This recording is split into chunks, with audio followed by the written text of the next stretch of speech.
Eo amin'ny tontolon'ny fitaterana indray kosa nosantarina nanomboka androany ilay hetsika fanaraha-maso ara-teknika an'ireo taxi borosy izay makany amin'ny faritany. Ny makany lalam-pirenena fahafito moa no nisantarana izany androany.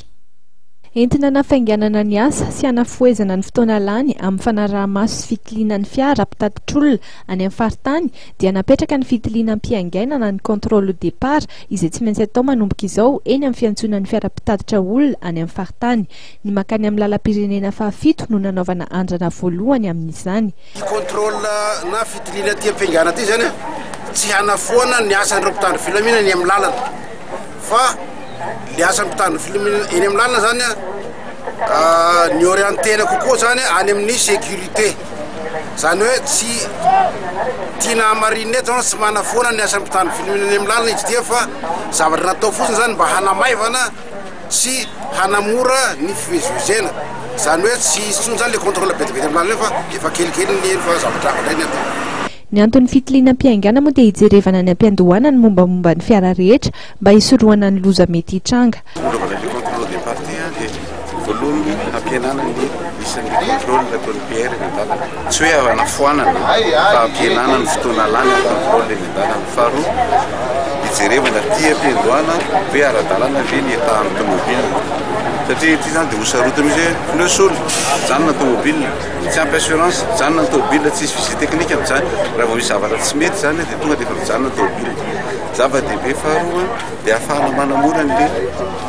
convoi zany hoe satria isy fotoana moramora kokoa zany mandamina ny hoe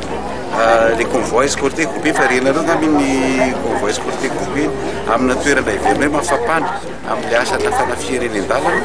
dia mba moramora kokoa rehefa miaraka miainga daholo ny tomobile rehetrarehetra ety am-piandohany ety dia mamonjy toerana ray izy ohatra valo alina amin'ny sivy alina dia eo izy miseo coupé dia mba tsisy fampiadrasana ela loatra dia zay mahatonga an'izy hoe ety zany dia efa zany hoe hitaky fanovana zavatra be lehibe amin'ny fomba fiasan'ny coopérative na ny mpandeha ry zavatra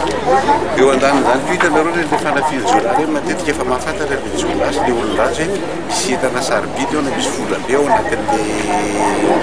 anatin'le taxi borosy dia reny no ararotana io zany hanetanana ihany ny mpandeha hoe tsy mitondra ny vola be io fa mampiasa zavatra fitaovana moderna ohatran'ny teneniko teo hoe vola Airtel Money, Orange Money misy maromaro ny zavatra azo ampiasaina mba tsy tolana entana saribity.